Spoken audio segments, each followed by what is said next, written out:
Okay, legends, welcome back to the channel with another Overlord, Lord of Nazarick video.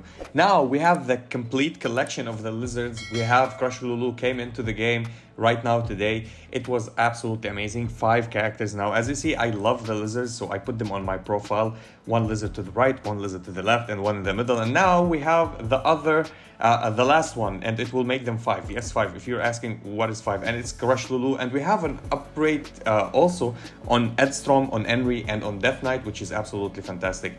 If you want to go and check what are the lizards that we have Zaryusu, we have Crusch Lulu. Right now, these are 2 SSRs. The SR that we have is the tank lizard, which is here, the Zaryusu brother, and the 2 other ones, which are the one with the QQ, I think his name is, or QU, QQ, and what's his name? Sukyu. I think they are brothers as well. So we have Crusch Lulu now, absolutely amazing healer, best support in the game as a healer and as a sustainability. But the only condition that you need for her is her Arclight to become the best. Without her Arclight, I wouldn't say she's trash, but she's low on the team. She's a mid character until you get her Arclight. Her Arclight is what makes her the best character in the game. And sadly, her Arclight, if you want to compete on a high level in PvP, you need to max her Arclight or go as far as possible with her Arclight. 1 copy of her is good. You build her slowly, max her Arclight. That's all what you need. You don't need to max her, then max her Arclight. But actually, her 5 stars are amazing. Her 4 star is amazing. Like, try to get her minimum point that you want to get her at is 4 star. She's a hard investment unit. 4 star is the where you want to get her. 5 star is the maximum. At 6 star, it does not matter. But the 5 star is super important for her if you're competitive in PvP. Let's go and talk about her and explain everything about her. Absolutely amazing. We have her skin as well. If you wanna, before I go to check it out, I wanna check the skin with you. I think the skin is somewhere here in the events or in the summons. I don't know where. In the events here. So we have her skin here. If you want to go and check it, that will be her skin inside a bush like a Christmas tree, which is really good. And we have a rerun for the other skins. I did my summon, my only summon, and I got some diamonds. I think I got this. It was C. I got this one. Hopefully, I was hoping to get something up here in the A, but hey, unlucky. What can we do? Let's move on. So Crusch Lulu, absolutely an amazing unit. Now we're gonna talk about her leader skill first, then her passive, then every skill of her. She's built on HP, so you max her HP. Her HP is everything about her. She does not have a lot of speed, which if you max her on speed, she's at 176, which is one of the slowest characters in the game. Still not the slowest, but in the lowest end of the slow. So she's faster than others, the slowest units, which is at 157 or something like that. Now, she has good sustainability with her magical defense. Her defense is bad, so you need to build her on HP, and defense is the most, I think, in my opinion. Forget about the AP. She has already good base on AP, so if you want to build her on AP, that will help you a lot. ER, if you want to build her on ER, that's an overkill. You don't even need to build her on ER. We'll be talking about that right now. So her leader skill, absolutely insane. So it's for control. During controlled periods, so during all enemies ER decreased by 25% and they take 15% more damage. So if you're playing a stun lock team and you have her on the team, or during control, when control happen, you're gonna decrease the your enemy's ER, which is effect resistance, by 25%. It means you will have, let's say, she will buff your team by 25% of effect accuracy or EP. So if you want to look at it, it's a buff on EP for all your lineup, or a decrease on everybody on the enemy side by 25%. So you'll land more stuns, you'll land more silences, more taunting, and more freezing, especially that it goes right now with the meta character Zaryusu. And they will take 15% more damages during the control states, which is absolutely huge. Her passive, let's talk about her passive. So her passive is a buff and a heal. We'll be talking about that as well. So she increases ER by 10%, which is absolutely crazy. Now, ER is increased not for the entire lineup, but for herself only for herself. I thought that it was for the entire team, but no, it was only a buff for herself, so she does not get stunned easily. Recovers HP by 15% of max HP before action. Before every single action, she restores HP, which is huge actually for a healer. This is what you want from your healer.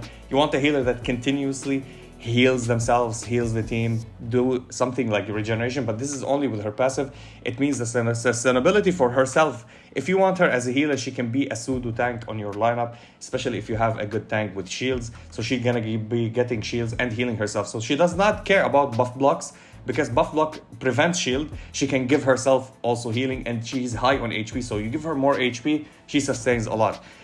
Increases Crusch Lulu's ER by 15 and by 20%. No longer 10%, it goes up to 20%, which is huge. And purifies one random debuff from herself, which is great for Crusch. For Crusch, for herself, not for anybody else. This is her passive, selfish passive for herself, I know, but it's really huge because you want your healer not to be countered or killed immediately right in the start of the game. So we have the best, tankiest healers right now, which is Mari and Crusch Lulu. And Mari is superior than Crusch Lulu is superior than Mari. We'll be talking about that, especially because of her Arclight only.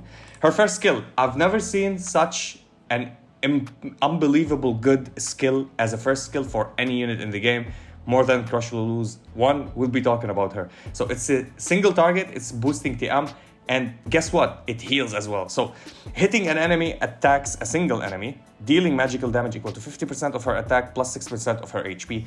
You will probably never hit with her at all. So you can hit your ally, just like who we have, I think Khajiit, he hits himself, he hits the enemy, or he hits his allies and increase or heal them. So she can restore a single ally HP by 10% if she uses her first skill, and it has no cooldown. Every single turn you can heal with every ability that she has on your lineup, which is crazy for me. This is how good she is without her Arclight as a sustainability character, but with her Arclight she becomes phenomenal. So it increases and it recovers HP, and at level, let me read where, at level 4. At level 4, she gains 10% turn meter after using the skill, which is absolutely fantastic. She gains, not your lineup. This is not for your lineup. This gain is for her. So she uses her first skill, gain 10% turn meter, and heals your team. This is what I understand from her skills, and it increases, of course, at level 5. Dealing the damage and increase, and the HP recovery will be 16% of her total HP. Her total HP is huge, so that 16% is absolutely fantastic, and gains 10 boost in turn meter 10% for herself, which is really great. Now her second skill, which is also good, but here where you want to go with your investment, if you want to build these characters to deal damage or gain the buffs that you want. So restores HP equal to 22% of Crusch Lulu. This will increase. Purifies one debuff after restoration. So she removes one debuff from your allies, which is great when she uses the skill. It's a single target, one heal. It's not for AoE. After healing, grants Lionheart. Lionheart is absolutely amazing. A buff that increases ER by 25% for this character that you're healing. Plus, it gives them immunity to control for 2 rounds, which is insane. This is one of the great things, because let's say you want to give them any type of immunity. They can take debuff, you can like play Chase with Aura. She will continue having the debuff on them. She will not cleanse it unless she cleanses it with one of her skills, because she purifies one debuff. That is depending on RNG. So if you have 3 or 4 debuffs, she might cleanse one of them, which is good. But on top of that, she will go and give you Lionheart, and Lionheart you can't get controlled. No freeze, no stun, no taunt, no nothing. You will be absolutely fantastic and going on and on. Now, the target gains 50 turn meter boost. Just like Pistoia, she gives you 100% turn meter, so you can go back to back. This one does not give you 100, but give you 50%, which is also huge, which will give you half the way. And especially if you're playing characters that they develop with themselves turn meter, she will boost them with turn meter so they have the chance to go again. Now, she inflicts silence on the enemy that attacks the ally with Lionheart. So if you put a Lionheart, or if you heal somebody, next time they get attacked, this character that attacks them, they will be silenced for the next turn. And it has a cooldown for 3 rounds, or for 3 actions, for 1 round, and CD being 3 actions. So after 3 actions, this might happen. So you can't go and silence the entire team if they attack 1 unit. But you can play an aggro lineup with this. So let's say you have Icy Cocytus, He does shield wall, so everybody needs to attack him.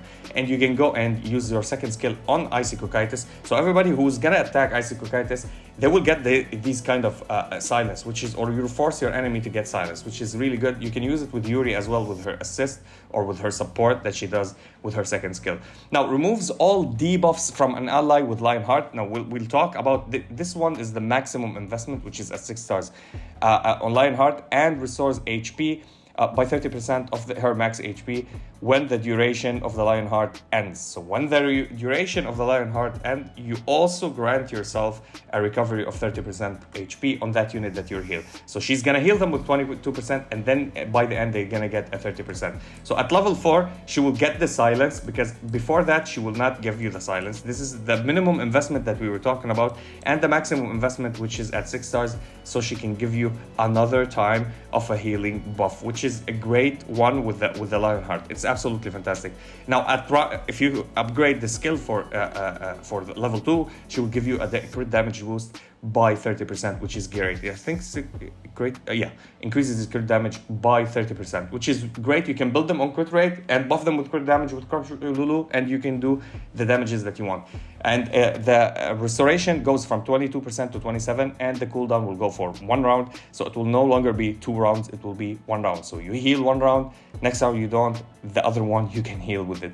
Absolutely crazy. And you can heal with her first skill, so there is nothing lost here. You can use her second skill, ultimate, second skill, then first skill after that. So you can use the second skill twice before you can use your first skill. This is how good her kit is. Now, her ultimate, which is absolutely amazing, and this is where I tell you, like, the pivotal point is, or the maximum potential of her starts revealing itself at 5 stars. So Crusch uses magic to heal allies, restore HP equal to 16% of Crusch Lulu max HP, not current HP, not when she's on current HP, but the maximum HP, which is a huge 16% because it goes up to 20% for everybody. It's an AoE heal, and after healing, grants ER boost to the target for 2 rounds. To the target, not the targets, not plural, but singular. Why? Because you want to go and heal all your lineup, but the unit that you click the heal on them, they will get the ER boost, which is 45%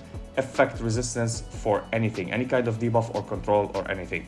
Now, at 5 stars, healing grants attack boost to the target, also the one that you click on, and the attack boost go for 30%. She becomes a major buffer with the crit damage and attack, and she gives you ER as defensive, and she heals everybody on the team. Absolutely huge. And she gives you the potential to silence your enemies. So she does a lot of things that will help her or help your team survive and sustain and control the flow of the battle, so you can go and survive more and more. Now, I'll talk about survivability even more when we get to the Arclight. Gains a 20 turn meter boost after using the skill herself. She will get the turn meter for herself 20%. It goes for 20% also max HP, and cooldown reduction -1. It's for 3 rounds, it goes for 2 rounds. So you can start with her second skill, ultimate, second skill, then go with first skill, then ultimate again, which is crazy. Then first skill, then second skill, first skill, second skill, ultimate, first skill. She's crazy with her rotation. You barely gonna notice that you're using the first skill. Also, the first skill is also a heal. She is a unit that is not to be underestimated. We're gonna see a lot of bans actually against her, especially when you build her tanky, when you fight a unit or a lineup that have her as a tanky unit on their lineup. Now, her Arclight, one of the most craziest Arclights that I've seen, and now one-shot team potential with mages. Say goodbye to it. So, her EX for herself, advantage. Advantage, it means it happens immediately and you cannot dispel this. Upon entering the battle, increase all allies' effect resistance by 30%. Now, this goes to 60% at the start of the battle, okay? 60% is huge for the first round. It means if they are speedier than you, you don't care anymore. Now, let's talk about it when it's maxed. And this effect is reduced by 15% each round, up to 15%. So it stays at 15% or at 7.5 if you have it at 1 star. So the lower that it can go to 15%, you will, for the entire battle, have a 15% effect resistance on yourself, which is great. Now, upon entering the battle as well, increase all allies' damage taken down by 24%. You're gonna take 24% less damage on your team. So imagine you're playing Valkyrie Shaltir with her. She will mitigate damage, less damage. She will take less damage from the damages that you take. It means surviving almost the entire wave for the 4 characters that they will hit you, and she will give you ER so they can't stun lock you and you miss your round and they can go again with Ego, Aura, and these lineups that we've seen before. No, this time they will go, and sometimes they will not stun you at all, especially if your team is built good on ER, and she boosts them with 60% ER at the start of the battle. Now, this damage goes down and down and down by 8% every single round to reach 0%, okay? Or 4% every round if it's on level 1 to reach 0%. This is the only bad side about it. It's not until the end of the battle, because imagine if you have 24% reduction until the end of the battle, and you have like Touch Me versus the mages. He reduces the damage taken by 24%, so you're not gonna deal damage at all versus any lineup if you're using mages, let's say. Or if it's knights or warriors, if you're using warriors and you have the Ainz one, which is reduces the warriors damages, and she reduces it by 24%, that's also a 48%, which is huge. It's half of the damage taken, not crit damage, crit rate, or anything. Damage, total damage, not the attack. Even if they buff their attack, the damages will be halved, which is crazy. Now, general effect is increasing the healing by 20%, which is normal. Like a Picnic, Aura's Picnic, the SSR, a general one, it will give you a better boost than this one, but we're never gonna play it off of Crusch Lulu. This is the most important Arclight in the entire game for a character. You can play without any Arclight on other characters. Some asked me, like, Idol Shaltir, can we play without our Arclight? Yes, you can manage with other Arclights until you get it in the future. It's not that important. This one is very, very, very important. So summon for Crusch Lulu. If you get 1 copy of her, I highly, highly recommend to go and summon this one at least for 3 stars, and then go and try to get yourself another copy of Crusch Lulu. Absolutely an amazing unit. Let's go upgrade, and let's talk about the sets. So she benefits the most. You can play her on defense, but I don't recommend that. You can play her on HP. On the Sparkle, she gets 15% boost in HP, and we said how much HP is important for her. Now there's a 20%, and this is a gamble now.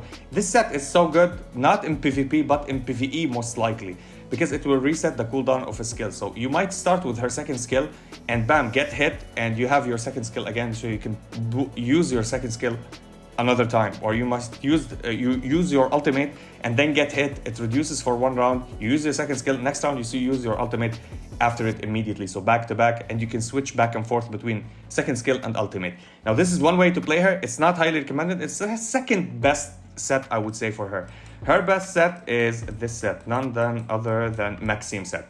So it will give you a basic 30% effect resistance, and with her passive it goes to 50%, which is huge. And then with her Arclight it goes to 100% on her. 100%, you can never stun her, you can never do anything except if you have EP at like 100% or something like that, so you can counter a little bit of the RNG.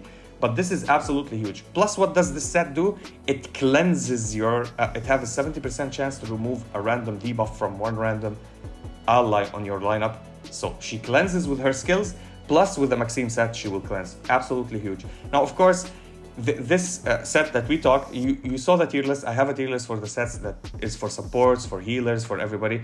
This is always good, never bad. This, if you don't want to build any of the other sets, this is a stable set that you can always put on any support or any healer. It will increase their HP by 15%, plus they will buff the highest attacker by attack, so you don't need to depend on her star level to buff with attack. You can get the highest attacker with giving them attack up for 30% with this set, and the highest defender with the defense, 30% of defense also with this set, which is huge. This is why Alchemy set is super unbelievably good, and I highly recommend using it. But as synergy goes with herself, she gets this as a high value set on her, which makes her a really, really reliable cleanser, plus a unit that will sustain and not get controlled because of the AR that she has on herself.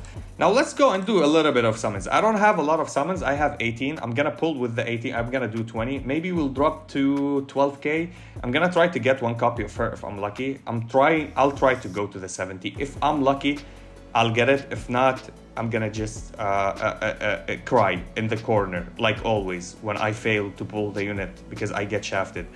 So here we go. Hopefully we can get her early. So we don't get anybody. Did we get anybody that we need? Actually, these I need to max them. Let's share this. Okay, now let's go and do another multi. Yep. So we're gonna go and do that. I'm saving for the premium characters when they come, I know. And we skip and nothing. Okay, so next one I will not skip. Hopefully we can get something right now. Come on, Crusch Lulu, come home, come home. Come home and stop shafting me, and don't let me get the bad juju, bad RNG. I just want her for collection, to be honest. I love the lizards. I love everything that they do, which is, oh my god, okay. Early, Crusch Lulu, please, game, please don't shaft me. Isekai or Crusch Lulu? Oh my god, I can't believe my luck. No. This is not happening. Not happening. Oh my god. Aura. Now I maxed Aura. Seba. Come on. That's not soldier. Okay, that's sold. You're sold. You're a bad character. Just, oh my god. Leave me alone, Sebas. Why? Why would you want to ruin my day? Oh my god. Back to 74. I'm not gonna summon. No diamonds also. All of that and no diamonds. I'm not gonna summon anymore. So bye Crusch Lulu. I'm not gonna have you. She will be dropped back to the banner here. Then use. Oh my god. Can we have isekai from here? Okay, I get the lizard, but the wrong lizard. Great. And I wanted to go and get her Arclight as well. We're not gonna get anything. And this is how you get shafted, ladies and gentlemen. I hope you learned from my mistakes. Skip this character, save your diamonds, and summon for the epic new characters. I think the new CZ will drop the tank, or Zeshi, or Hamske, or Lupus Regina. The new ones. There's these four characters are the ones that potentially we're gonna have one of them. And they are one of the most units that you must have on your account. So save your diamonds to go to the 100 and guarantee them and pull their Arclight. It will be a huge summon for you if you can do that. And yeah, that's basically it for the video. I hope you have better luck. And if you have a better luck, I'm gonna tell you from now. Tell me in the comments and I will be salty. And I'll see you in the next one.